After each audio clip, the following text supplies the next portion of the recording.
everything here today. And why the millennial generation is starting to give up because they can't afford to get a good job or own a house. 8 million Venezuelans voting for this assembly, saying it's actually less than 3. It is. And people are going to start rioting in the streets. Was reported to have asked Putin for military support that would help him stay in power.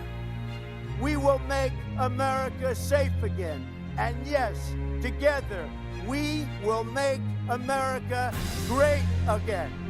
And they ignore him. And 8 more years goes by till Bernie himself finally admits to his sons, hey, I've been running a Ponzi scheme.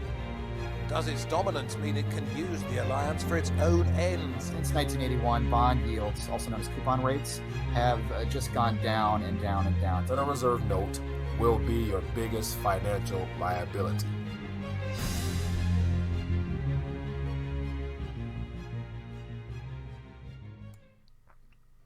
We're live. RTD Live Talk. Monday night, 28th day of the month of October, and we're coming down the home stretch. This month will definitely be a month to remember. So as always, welcome to the live stream. My name is Mike, the host of RTD Live Talk, Detroit's #1 late night YouTube talk show, and we're live now. So looking forward to having some good back and forth. Got a couple things to cover this evening, and from the very title of this live stream, want to share an article I came across in reference to where the millennial generation might be positioning themselves for this upcoming presidential election. And I'm not surprised, to say the least. But we'll talk about that because I'm curious to get your thoughts. But as always, for those that are watching, if you're new viewer, there's a chat over here. Let me know where you're watching from. We'll love to acknowledge your presence. Then there's a number above my head, 313-462-0027. It's for you to call in and let me know what's on your mind. So that being the case, let's get right into this live stream. As always, won't be running too long this evening. Want to touch on some important topics and then get your guys' take on it and move on. So we got Vutran Tam the says hello. We got Excalibur. We got Spirit King. Low blood pressure. We got Spirit King. I said we got Dark Horse. Says more socialism and more government is not the cure to corrupt capitalism. Yeah, we'll definitely get into that. It says we got Slice Keeper. It says, what if crypto and Marxism had a baby? That's a good question. What's your answer? What's your answer? Mike, you're addicted to this dollar collapse crap day, night, now. Johnny Deep, we could talk about that. I'm definitely open for your thoughts on that one. Peter, Dark, we got Roy, Anthony, Nathaniel. Good evening. We got Dennis from New York. We got Roy from Montana. How's everybody doing this evening? So, that being the case, let me touch on a couple of those thoughts shared with me. So the very first one about socialism, more government. Unfortunately, it's just to me, it's just a sign of the times.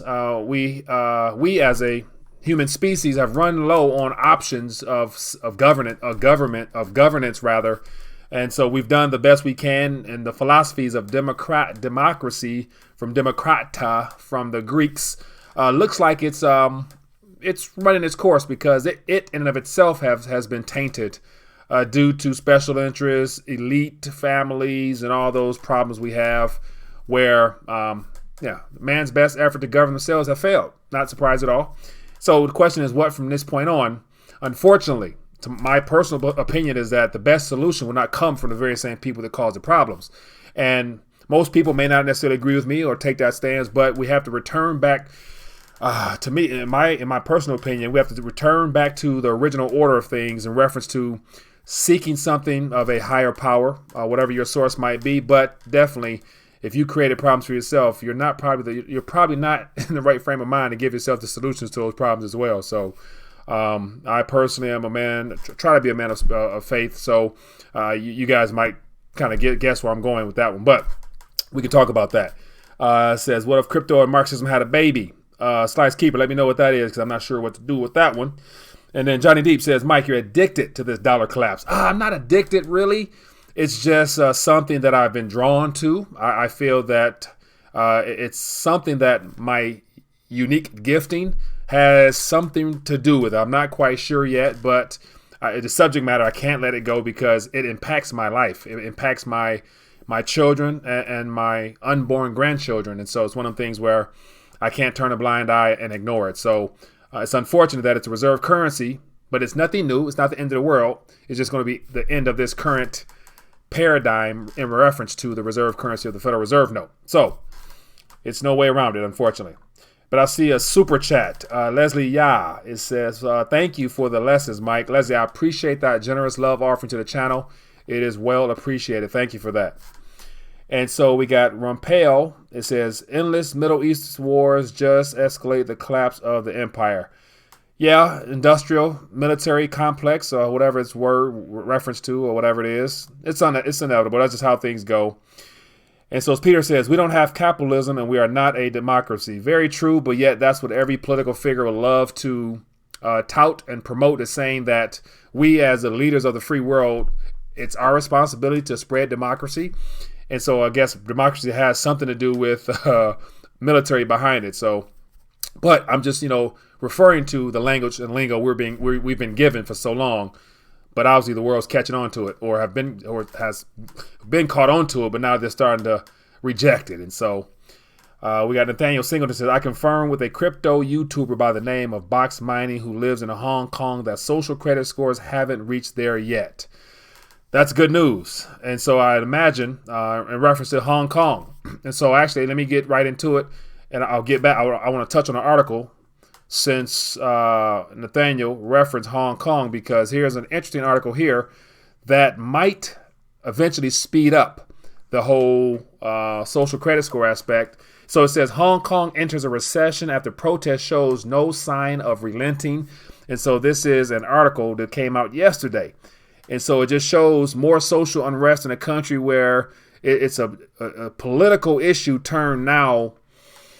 All eyes are on this event here because it has to do with China and the transition out of this current world order into whatever they're going to try to position in front of us. And it looks like Hong Kong isn't buying into it. So the people will continue to protest. Therefore, business will come to a halt. All types of governmental problems will continue on. Therefore, that social credit score aspect might be on hold for now. But believe me, it's not something that they have forgotten. They're definitely wanting to probably roll that out. Just like I've heard a lot of things about, I haven't verified it yet, I'll get back to it, but in reference to some things that's already in play here, utilizing social media and connecting our social behavior with our social media accounts, i.e. giving us some type of score or whatever, that's also in the works. So no doubt the whole concept of social credit scores, it didn't just originate in China. It's meant to be in every single country, because all these social media platforms, Facebook, WhatsApp, Instagram, Snapchat, TikTok, all them places, they're all talking. They're all in the same game, and it's all about removing our privacy and bringing us all under one database eventually. So, but yeah, here's an article: Recession, Hong Kong, not good news. Therefore, that social credit score definitely probably be put off a little bit. But I was trying to find out before I went live how many countries are quote unquote already in recession. And so apart from the ones I talk about often, I know there has to be more that I haven't come across yet. But if anybody got an idea or knows or can point me in that direction or point us all in that direction, let us know in the chat. But recessions is something that majority of countries are experiencing or are soon to experience as this slowdown continues and increases. So once again, once the recession hits, imagine what would the world economy look like if all nations were in a recession at the same time? Could that be classified as a global recession? Then, therefore, what policies will central banks and governments be looking to scramble to implement, which they're already doing now? So they're scrambling now. We're not even supposedly in a recession, but everybody's scrambling to prepare their economies for a downturn. And then I also want to touch on some things shared with us from a subscriber in Australia about, it looks like quantitative easing has began in Australia as well. So a couple articles were sent to me. So I hope to get to that tonight as well. So as always, as I mentioned earlier from the video, that people hopefully had a chance to see it. There's just so many things to cover. I can't get to it all. So that's why it's good to have viewers such as you guys that keep your ears to the ground and you know what's going on. And so Bitrio says, and Mike, ditch your ledger is not open source. Get a treasure or a cold card. Good stuff there. Bitrio, I appreciate that heads up. So you're basically saying I should do some more investigating on the whole cold storage aspect of things. So I definitely will do that. What else we got going here? It says, if you can own a business, that's capitalism. Literally, that's all that is. Private ownership plus profit from it. Yeah. So Spirit King, great thought there. So in reference to the article, I'm going to get to that right away, about recent polling done by millennials between 24 and 38 years old. And it looks like more people are favoring a transition out of democracy or whatever we want to label that into something a little bit more. None of this is new. It's just new relatively to us. But yet, problem with that is a lot of people who are okay with that or open to that, they've never really lived in an environment where communism, socialism has ran its full course. And so all they know, and they're probably speaking from their current discomfort and their current pain from the lack of opportunity that they probably have now due to the harsh economic conditions. So people are more so probably taking these polls out of pure emotion and a lack of hope, and hoping and thinking that socialism, communism, of labeling the rich evil and the government helpful, and that they're going to solve your problems. Obviously, it's unfortunate. The education system hasn't given everybody a good foundation as to what the different types of governance and policies are. But yeah, we won't get to that. So let me see here. So let me see what it says. Mike, why do you keep slamming silver? Roy, do I keep slamming silver?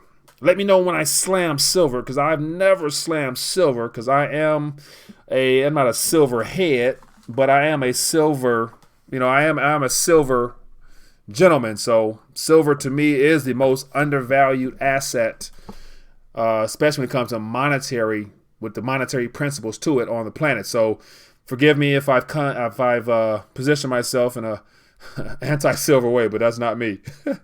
Any thoughts on copper and zinc? Amila, great question there. Copper and zinc, I don't really touch on those. They're base metals. Copper, a little bit of a monetary metal. And so one thing I always reference, if it comes from the periodic table, God put it here for a reason. It's a value. And so definitely it will retain value in a digital and paper world. So it's more so, how will you own it? Will you just have tons of copper sitting around, or would you prefer to get those little rounds that cost $5 for a $1 type of round? It's like 50 cents for a round, but they charge $4. So it's of value because it's on a periodic table. Anything found on a periodic table is real wealth, and then what has been done with it are the products and things they try to spin off to us. But get back to the core essence of everything, it's found in the earth. So if you know how to utilize it, store it, and do all that stuff, you're in good hands. And Nathaniel says, what do you think about PSG and starting all these fires in California and it affecting rich people, thinking something will get done soon? Unfortunately not. And so I actually got an article here. So I'm glad you guys are definitely touching on these things I wanted to address. So here's an article here. It says PG&E warns it could cut power to more than 2 million beginning on Saturday night. And this was this current weekend here. And so apart from, this video here, I haven't even had a chance to watch it, but I've been kind of paying attention to how it seems like every year there's some type of mysterious fire that begins, and then it just spreads like wildfire. And the conditions that these fires are operating in are not normal. And so I read something or saw a video about the fire. The winds were at 93 miles an hour in areas where it's relatively dry. To my knowledge, there's not much opportunity for a wind to be 93 miles an hour. So how is all these artificial conditions created? I think it's more so self-induced by, I don't want to go conspiratorial, but I think there's a lot more to the story than we're being told. PG&E is a scapegoat to these issues here, but I don't think it's PG&E. I think it's someone, or something beyond that. But the goal is, to me, to clear out California. They want to clear out all that land and label it as uninhabitable because of wildfire conditions. And then what they'll do is either sell it to special interest, or some wealthy something or another will come in and buy it up, turn it into, because all that land and them people are probably sitting on in California, it's probably naturally rich under the ground there. There's probably lots of wealth waiting to be tapped into. And you better believe most people living on probably a gold mine don't even know it. And they're going to be bought out, kicked out, or not allowed to return to their land. Therefore, it's going to become public property or private property, and the rest is history. So it looks like they're trying to kick people out of California. So that's my personal opinion on it.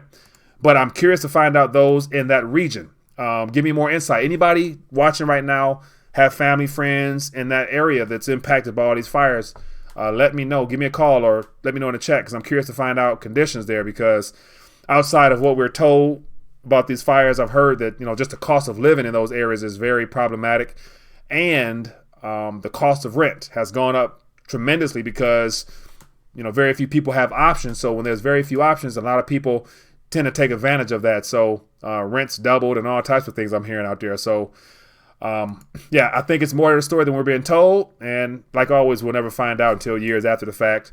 We'll get some leaked documents or some whistleblowers that come out and say, yeah, it was strategically done. But I did watch, I think it was from SGT Report. Sean did a great job of showing some video footage that showed and highlighted the start of a blaze out of nowhere. It was a bright light, and then from that bright light came smoke, and then the smoke just spread like it was, so it looked like it was intentionally set. So take it for what it's worth, but yeah, nothing at this point, in my personal opinion, is accidental. Death by Death says Sodom and Gomorrahs are burning. Oh man, I don't like that word. That's real deal. It goes a lot deeper. It goes very deep, very deep. So we got a call. Let's see if we can get somebody on here. All right. Hello, caller. What's your name? Where you calling from? Make sure we got some volume here. Yep. Hold on 1 second. Oh, got you on the wrong thing. Give me 1 second. All right. There we go. I'm sorry. What's your name? Where you calling from? My name is Dan. I'm calling from Miami. So you say Dan from Miami? Yep. How you doing, Dan? What's in your mind this evening, my friend? Thanks for calling in. No problem. No, it's kind of funny because I saw the title of the show, which was saying that most, young kids are going to be voting socialist. Yeah. Correct? That according to the article we're going to get to, but that's what I've kind of gathered from it. Yes, so far. Yeah. Well, one of the things that I've come to kind of realize about this kind of left-right paradigm is one of the things of capitalism versus socialism. Yeah. It's like this view of like capitalism being this ultimate good where if we just free the markets, we're going to live in some sort of utopia. Now, the other side of that flip coin is obviously the communism, whatever, socialism. Now, not necessarily everything in socialism needs to be bad. For example, like right now when we're letting these banks run loose, a lot of these JP Morgan, Bank of America, all these international bankers that go around the world and literally screw people from different types of countries. This is more of an unregulated capitalist system. Yeah. And anything, and they're going around, they're destroying things. Now, if we had an honorable person that could go and, let's say, and nationalize the bank in America, again, this would be an honorable person. This wouldn't be like someone like Jamie Dimon or some, schmuck that would be going around, causing more destruction than they've already have caused. Yeah. We could actually have a good thing happen. And that's somewhat of a socialist view, to a lot of people. Yeah. But again, there's this dichotomy between, again, capitalism versus socialism when we're being ruled by the capitalists, such as the Rockefeller families, the Rothschilds, the Vanderbilts, all these type of families, which are, in essence, capitalistic. Yeah, and so with that, so I think so. It looks like a great topic that we can just definitely go right into it. What's been labeled as capitalism, what's been labeled as socialism, because a lot of this article here talks about, it refers to it from communism standpoint. So it's listed as communism, then they get into some of the things that has socialistic type policies. So capitalism versus socialism. Give me one pro, one con for each in your estimation. Well, the con of capitalism, unregulated, let's say capitalism, is the fact that we let them go, they have no morals or ethics. They would just go over profit over any type of thing. They will put you in debt like they're doing now, and it's fine with them. There's no problem with it. But the thing is, and the reason why I'm saying this is because in World War II, for example, you had the capitalists in Wall Street funding the Bolshevik Revolution in Soviet Union, working the communists and the capitalists working hand in hand. You can look it up. Jacob Schiff being one of the major funders for the Bolshevik Revolution. Yeah. This is what I'm trying to get people away from, is this dialectic of capitalism versus socialism. At the very top of this, it doesn't matter. It doesn't matter to them whether you're a capitalist or a communist. What they care about is some sort of, what they're looking at least in the future, is some sort of technocratic society where they control you by the form of, the computer. You have things like people like Elon Musk and all these technocrats like Zuckerberg and all these people that are trying to program us into some sort of like computer, literally trying to stop us from, to basically try to put an end to anybody that dissents from there. And to take away our humanity as well, in essence. Right. Well, I do agree, my friend. Anyway to go, I think our options are few and our problems are plentiful. And my only concern is, absolute power corrupts. So finding true leadership in this current environment we're in will be non-existent. So we're subject to more of the same from a single individual or a group that call themselves operating the best for humanity. And I don't think, to be honest with you, they really exist like that. And if they did exist, they wouldn't definitely get the public's attention, because they will be their voice will be silent. So we're limited on options, unfortunately. Yeah, no, absolutely. And that's what I'm saying. Like, a lot of people, they play into these cards. Like again, it reminds me of Republicans and Democrats. Yeah. Like, when we have like the Republicans that are supposed to fight for free markets and all this stuff, and you have the Democrats who move more to communism, socialism, this type of stuff. But they all have some sort of agenda. Mm-hmm. And they all, at the end of the day, when you have, for example, like Benjamin Netanyahu meeting with the Republicans and the Democrats, behind closed doors, and they're all giving him a round of applause. Yeah. And, you have Nancy Pelosi saying, if capital crumbles in the United States, we're all the neocon right, which is always promoting Israel. You start to see that this is all some sort of false dialectic that's going on. Yeah. And that's one of the things that we need to wake people up on, is that they keep playing these games with the American people to separate them. Right. In order to continue. It's the classic divide and conquer technique. Right. You have the communists on the right, and then you have the communists on the left and the Zionist on the right. So it leads to the same conclusion, unfortunately. Right. Well, I do agree, my friend. I appreciate you calling and sharing those thoughts, because we're on the same page. It sounds like. So I appreciate you for sharing that. Thanks for calling in. Yeah, man. Good stuff. Good stuff as always. I appreciate that. So, yeah, options are limited. Problems are plentiful, and so, it's unfortunate that we're going to be having these type of discussions for the next year. So between now and next year, the presidential cycle, get ready for more back and forth on a two-tier system, two-policy system, where neither one of them truly works. They're just the only thing that will be positioned to us. But the question is, what are you going to do for your personal well-being outside of all this? But hello, caller. What's your name? Where you calling from? My name is Roy, and I'm from Montana. Roy from Montana. How you doing this evening? What's on your mind, boss?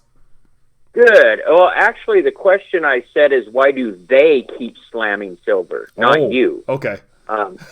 Yeah, I said they, and my I don't know what the purpose that is. And my other question is, do you see at some point in time, if the markets get bad, a lot of the money that's going into the stock market or cryptocurrency start going into precious metals? Great question. I do think that the current liquidity that's available, whether it be all the funding, the retirement portfolios, all stuff like that, that money eventually will have to go somewhere. And I think it all depends on monetary policy. It all depends on what the Federal Reserve decides to do to keep this expansion going. So if they cut on the spigot, which it looks like they're doing currently with this repo action, then it will continue to probably bolster confidence in equities to where they'll continue to go up. All the inflated assets will probably get more of a pump up due to all this artificial policies that's in play. And eventually, as all that begins to unwind, perhaps the depreciated assets such as metals and even cryptocurrencies is well undervalued compared to all the liquidity out there.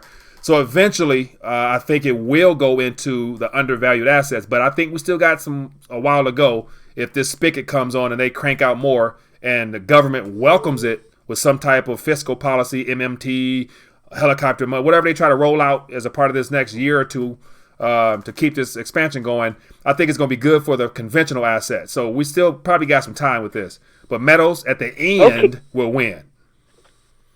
Okay, and one more quick question. I was wondering, with all these countries, like, say, turning on the spigots, do you think that will lead to hyperinflation in the next few years? Great question there. Once again, I have no way of really saying yay or nay, but I'll lean to yay because once confidence is lost from a consumer standpoint, when your paycheck doesn't grow but the cost of living goes up substantially, government only can borrow more. All they can do is borrow, and all central banks can do is print. So they can only do those two options, and those are a guarantee. So eventually, excessive inflation will kick in. Now, whether it be hyper, I would assume that would be the typical result of all that, expansion of the money supply. So I would say yes, but that's too easy for me to just say. So I'm thinking they can throw something in between to try to prolong it. Eventually, they're gonna have to roll out some type of alternative to get people going confident-wise again. So common sense would tell me you can't print forever, but they've been doing it thus far with no problems. Inflation is lower than 2% according to them, whatever they're using to measure it. But so in the end, I can expect hyperinflation, and with that, just a correction of metals prices and valuation to paper. So it'll be just a transfer of value from dying paper into appreciating assets in nominal terms, in my opinion. Okay, thank you very much. You have a good evening. Yes, sir. I appreciate your call. Great question. Thank you. Yeah, great call, great question. I appreciate that one. So and that's the thing. Like, it just answering questions like that. It seems like a no-brainer. Like, yeah, why not? They're gonna print. The government's gonna borrow, print, borrow. We got 22 trillion right now. It's gonna be 23 trillion by the end of this year, if it's not already right now. And then next year it's gonna be 24, 25 for sure. And that's not counting a recession.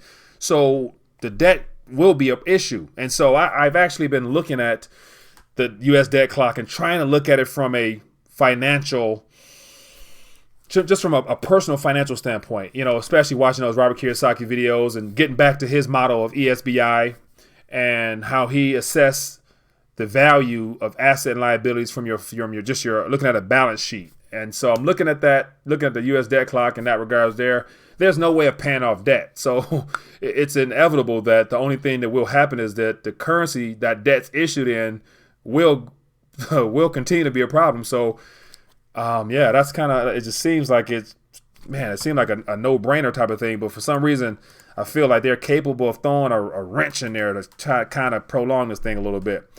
But we got a couple thoughts here. Let me see here. I missed a couple things here, it looks like. Let me see. Yes, callers control. Okay, so I'll highlight. Spirit King says, the way to fix central banking is to make newly created money be given to citizens instead of created by banks and or used to buy stocks. A way to fix central banks. So you give currency to people, whether it's in moderation or whether it's a one lump sum or whether it's a continuous amount. Unless productivity increases with that, unless that capital, all those funds is put to use that allows growth, whether it be in manufacturing, consumer goods, or people use those funds for productive nature, it'll work in a short term. But once again, currency is best served, or in my personal opinion, the monetary base is best served when it's brought into existence based upon need for economic growth, so that everybody can be a beneficiary of it. But at this current model of it coming into existence from fractional reserve banking primarily, where commercial banks can issue credit without having anything on reserves, that right there is a reason why we've reached those problems we have now of over 250 trillion in debt, of which most of that has to do with commercial banking as well as government problems over the last decade or two. So yeah, I'm not sure the central banking itself, central banking done the way it's currently done through a private institution will work. It will not work because there's always special interests that operates on their own behalf first.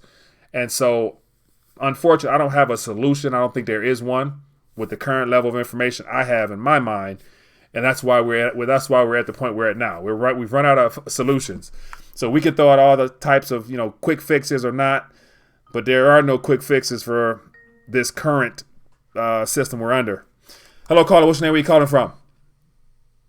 Omnibone chat Omni, room. my man, how you doing this evening? Man, as I'm listening, I have things swirling around in my head, and something just came to mind. All right, give it to me. One way they could further this banking thing, and I hate to put this out there, because part of it was put out by Cliff High and the Webbot when he said that it will come a point when the Fed starts to buy Bitcoin, and a lot of people will not believe it. One thing that they could do. Wait, first let me ask this. Yeah. Gold is pretty much like not. I'm trying to think of the word. I was saying gold is illegal to the Treasury. The Treasury can't buy gold. They can't touch gold. It's the Fed, right? Since they went to a fiat monetary policy, it's like pretty much gold can't be touched. Gold somewhere along that, whatever. Yeah, gold is a taboo item right now when it comes to our monetary policy. The Treasury and the Federal Reserve don't talk about it. It's not something they want to address. So, yeah, go ahead. But I mean, when that I can't get all my facts straight. But the president that signed America over from a gold standard to a strictly dollar standard, that pretty much made, from what I would draw up, gold illegal for the Treasury to hold, right? So Federal Frank FDR in 1933 passed the Gold Reserve Act, which gave the United States government control over all the gold. They got it back from the Federal Reserve, and as a good gesture or in a even swap, the Federal Reserve was allowed to keep all the gold certificates as a claim to the gold, but the gold was to sit in the U.S. government's possession as an asset for the United States of America. Okay. Moving beyond all that, they don't want to touch gold. Right. In the Fed's eyes, gold is a no-no. Treasury's eyes, gold is a no-no, even though China, Russia, everybody else is stacking up their gold. What if the Treasury decided they wanted to buy, let's say, 1 million Bitcoin off the market or over the counter, and then let's just, I'm just assuming. Yeah, go ahead. Trump forces the Fed, after the Treasury purchases, to make those purchases of whatever Bitcoin is available. Do you realize how much money the U.S. would hold as a back? A lot. They can't use gold as a reserve. Right. So Bitcoin is not in that. Well, I said Bitcoin ain't included in that. Right. Now, the Treasury buys it. The Treasury buys it. Nobody says anything. I'm pretty sure they can't do that without making it public. But if Congress approves of it, they can do it on the low. Yeah, and so watch and then this. And then afterwards, Trump forces the Fed to buy some Bitcoin and force the market up because we got it and we need the price to go up. We can't do it to gold. China got more gold than us. Yeah. And so that's and watch this. That's a great thought because at this point, anything is possible. And so I remember mentioning, I think it was a year, maybe 2 years ago, about how it's possible that the Federal Reserve will get in the Bitcoin game, and that could prolong things because it would give people. That's predicted already. Say that again? I'm talking about the Treasury. That's predicted. The Fed is going to buy Bitcoin. Oh, they already have it. They already have Bitcoin, yeah. And they'll be stacking it. Yeah, they already have it because so Bitcoin was, and this is a part of my original thoughts about Bitcoin and how timely it is. It was introduced at the right time because they needed enough time to let it come into the people's attention span right after the last crisis, and so it's already been in the works as a backdoor out of this current system. So it's no doubt in my mind the Federal Reserve all have some. They probably got a mining rig in a basement. You know what I'm saying? Like that's how much we don't know about what they have going on in that building. So I wouldn't be surprised they're sitting on a wallet. So once again, I don't know, according to the Block Explorer, you look at all the top wallets, there's wallets that haven't moved Bitcoins since 2010, 2011, sitting on lots of Bitcoins. Who has those wallets? Who do they belong to would be my question. And I would imagine it has to be somebody that's high up in the know Rothschild family, Rockefellers, Federal Reserve, they sitting on something. They can't let this opportunity go by. This is a revolutionary. This is one of the greatest wealth transfers in human history. You better believe they got their hands in on it somehow, some way. I doubt that. You doubt it? I doubt it. Okay. Yeah. Give me some reason why. They talk down on it now. They talk down on the Federal Reserve. They talked down on the Federal Reserve before when it was Steve, was it some Aldrich bill? They talked down the Aldrich bill. They bought all the mainstream news talking about it. We don't want that type of stuff. That's bad for our banking system. And what happened? It got the people excited. Oh yeah, that's anti-bank. Let's do it. 4 years later, 1913, Federal Reserve Act. It was a setup. You know what I'm saying? So it's not impossible, in my opinion, for them to be playing that narrative. It's not impossible. Yeah. So but keep in mind, the U.S. has, done a lot of arrests, and they've already accumulated quite a bit of gold. I mean, not gold, Bitcoin. Yeah. And I'm pretty sure, they haven't auctioned all of it off. Mm-hmm. I'm more than sure they're holding on to something. But what I'm saying is, as far as buying it in mass, like how oh my God, what's the name of the people? The one that has the Bitcoin trust thing on the market. Grayscale, like how Grayscale has 1% to 2% that they're holding to keep that trust fund going, to keep that fund going. I'm talking about the Treasury actually purchasing 1% to 2% like Grayscale and using that as a way to back their new digital dollar. Because keep in mind, the digital dollar is going to come. It may not be Libra, but China just brought out their coin, and they're going full speed ahead. Yeah. The U.S. is going to be lagging about 10 years behind as far as that's concerned, and I'm pretty sure they'll probably bring it out maybe 2020, 2021. Still 10 years behind because look how far ahead China is now. Yeah. They're going to need something to back it up. They can't say, we're going to back it up with the oil. Yeah. Yeah. We'll see. Nobody's going to want to play that game anymore. So whatever it is, I believe it's going to be digital based in our future. Now, who issues it and what is it backed against to give people confidence that it's worth having initially anyway will be the question. So yeah, so all that stuff has to be in the works or already figured out and ready to be rolled out, or they stand the risk of losing control completely and the Bitcoin as we know it now getting more leeway. But then again, I listed all those issues I have with it and the fact that I was watching some YouTubers this weekend talking about the taxation side of things, even the push for adoption. When you spend it, you're held accountable for that. So any type of activity with a coin, you have to be held accountable for that. So right now the environment isn't too friendly. Most of that is going to have, at some point, the IRS will be pressured. Okay? Let's be realistic. Starbucks, how many thousands of stores do they have across this nation? And how many people use Starbucks on a daily basis, repetitively? Right. At some point, the IRS is going to have to cut that shit out. Yeah. Yeah. So I will say it will be addressed. It will be addressed. Oh yeah. Give it time. It has to be. Thing is, and another thing. I hate to keep bringing them up, but the man plays a big part in me even being in Bitcoin. In crypto, as deep as I am. Okay. Who's that? We had a WebBot hit. Cliff High, that WebBot. There was a WebBot hit the other day when Xi Jinping made that announcement. That Chinese leader made an announcement for his people to go out there and get them coins, and they started. Now watch this. That was a temporal marker, if I'm not mistaken. Okay, now watch this. What's the likelihood that was a setup as well for his own people, because they rolling out their own currency and they want to give people some the illusion of choice, saying that we got our own yuan coin coming that will be. You can use it with the Bitcoin, whatever, just to figure out, just to see who has coins. Chinese people are not stupid. They are not stupid. The only reason why we are not at 100,000 now is because China locked that thing down over there. You see, he barely spoke, and how much we spiked. Trust me, they're not as stupid as people think they are. Yeah.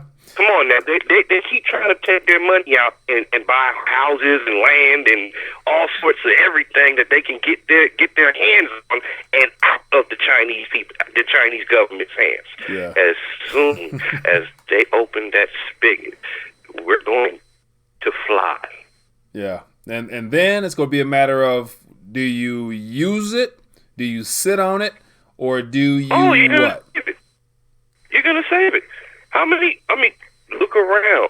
The NASDAQ is not just holding Bitcoin. Mm-hmm. They got Ether up there. They got isn't Litecoin up? I don't doubt it. It probably is. It should be if it isn't already. ICE, one of those exchanges that was supposed to be bringing out a full crypto desk. It's a whole list of coins out there. Yeah. Go look. It's going to be more than just Bitcoin.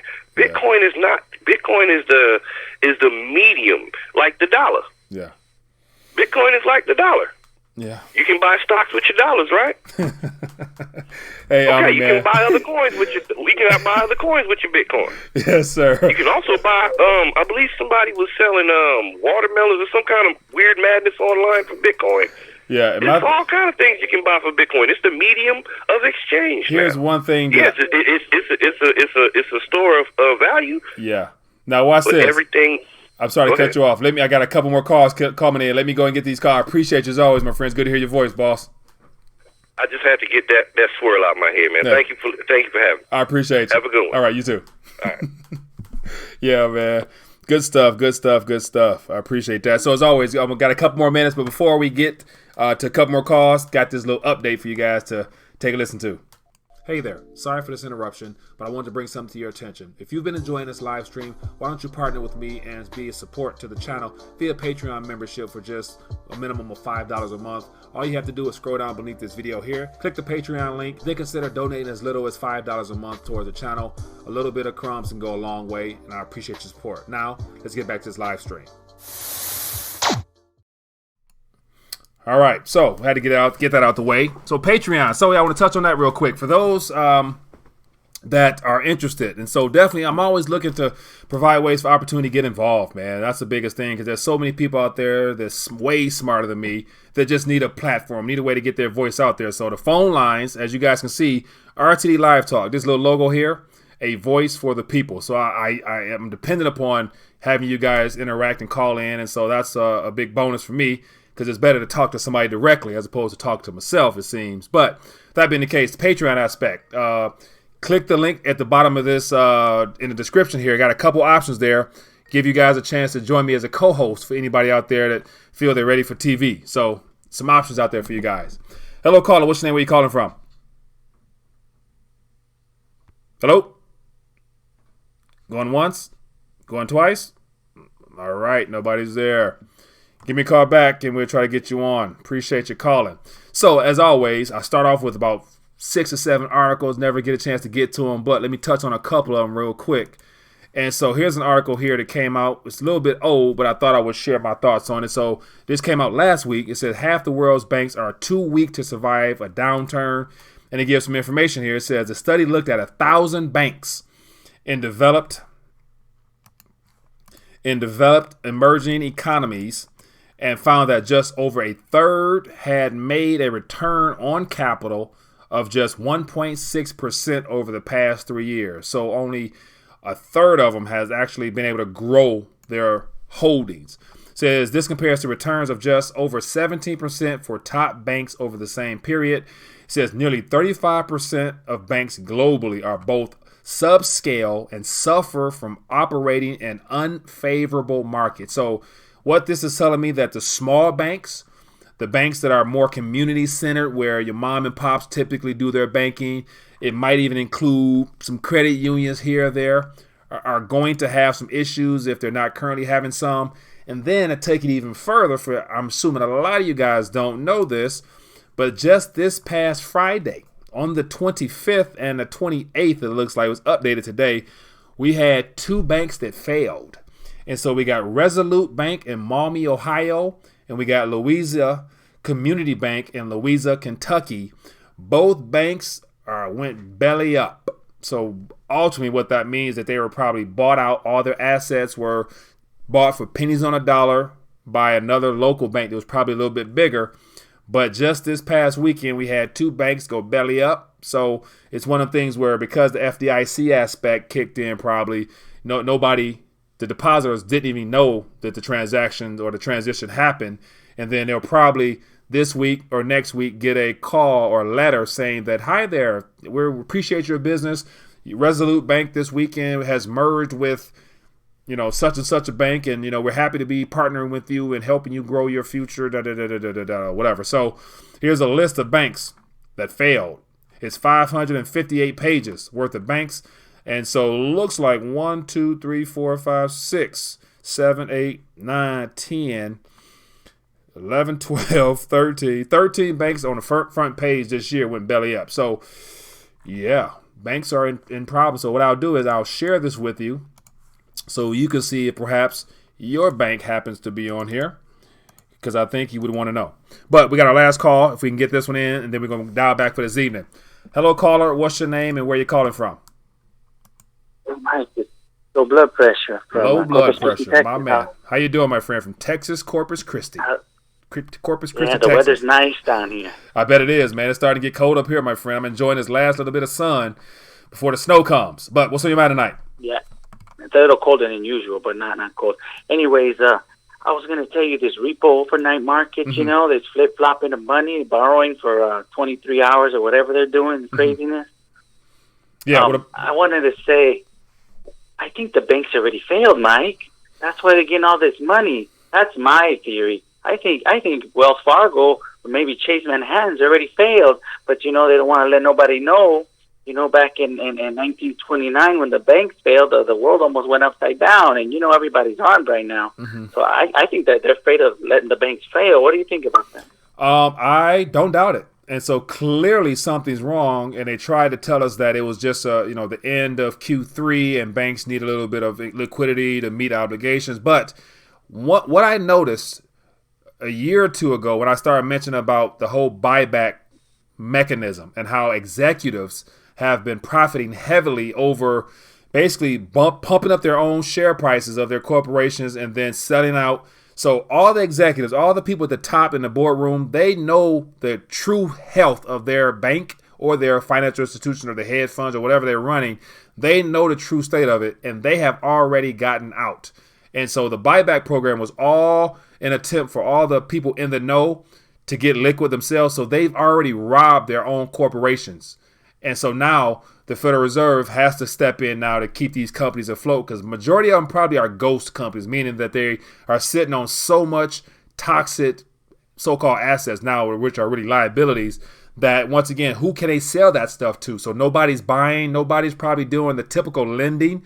The whole LIBOR situation, it probably was the original trigger of all this mistrust in the system. So now I think it's a scramble to get as much out of the system as they can. And the Federal Reserve will make sure that they will prop up these ghost banks, ghost companies until they can't do it no more, until the people realize that they've been duped, which probably be another couple years probably, because they're not done yet. I think they still got a couple more trillion. And one of my beliefs is they have probably enough time between now and the implosion of all those derivatives. And if there's a quadrillion or whatever, they're going to try to monetize as much of currency they can to cover all the derivative activity on a global scale. So hell, they only got less than 4 trillion on their balance sheet now. So they got another couple hundred trillion probably they're gonna try to pump out before it's all said and done. Now it's a matter of like knowing all this activity is happening. What do you do about it? Like they're gonna just print. Are you gonna do what? You gonna save, or what? Well, I'm headed towards silver and gold. I think, Mike, they're gonna slam it down one more time. I think there's gonna be one more slam. I wouldn't be mad if they did. I wouldn't be mad. Would you be mad?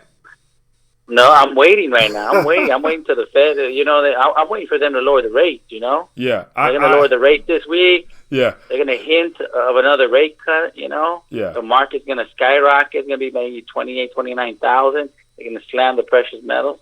Yeah. And then I think that's it. I think it's game over after that. But who knows? I think because of the invention of computers and all the digital stuff that they can do with just typing up some keys and sending here, sending there, and liquidate and liquefying here, they still have more room. They got more tools in their kit that we ain't seen yet.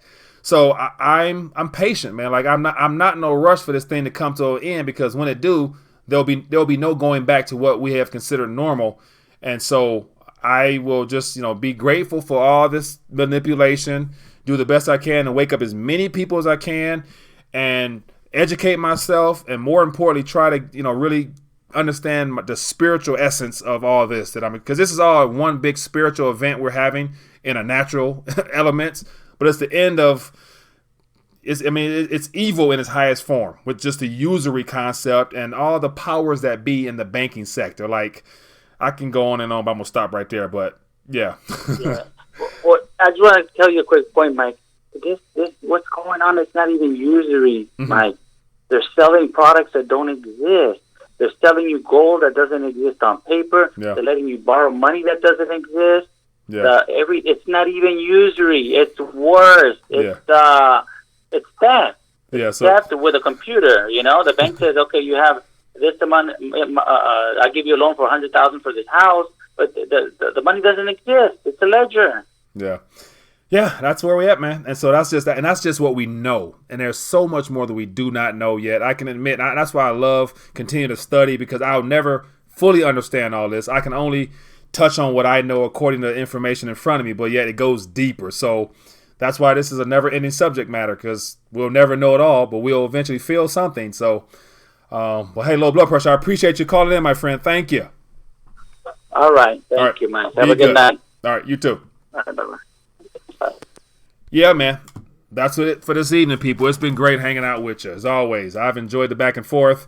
So, yeah, here we go. It is what it is. Monday night. Let's see how this week turns out. So I'm going to do my best to, live stream and keep you guys up to date, as well as if you guys come across articles, please, put them in the comment section. Shoot me an email. I would always love to connect with people and get a chance to touch some stories, because I can't touch it all.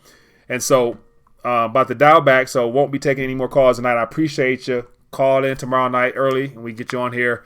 But other than that, everybody's been great hanging out. As always, all the resources you need to better inform yourself and have opportunities to get physical are right here. It's all beneath this video here. And for those, the Patreon aspect, as I hinted at, I'm looking for some co-hosts. So if anybody out there feel they have a personality for TV and they want to get on and do a little back and forth with me, the opportunity is available now for those that want to become a VIP member on the Patreon. So that information is beneath this video here. So I welcome anybody to look into it further. But other than that, if you've been blessed by this information, don't be afraid to donate a thumbs up or a thumbs down, whatever floats your boat. Anyway, it takes energy to press something, so do something right now. And other than that, it's been great hanging out. And as always, be blessed, be safe, and I'll see you guys tomorrow, Lord willing. Peace. Hey there, sorry for this interruption, but I wanted to bring something to your attention. If you've been enjoying this live stream, why don't you partner with me and be a support to the channel via Patreon membership for just a minimum of $5 a month. All you have to do is scroll down beneath this video here, click the Patreon link, then consider donating as little as $5 a month toward the channel. A little bit of crumbs can go a long way, and I appreciate your support. Now, let's get back to this live stream.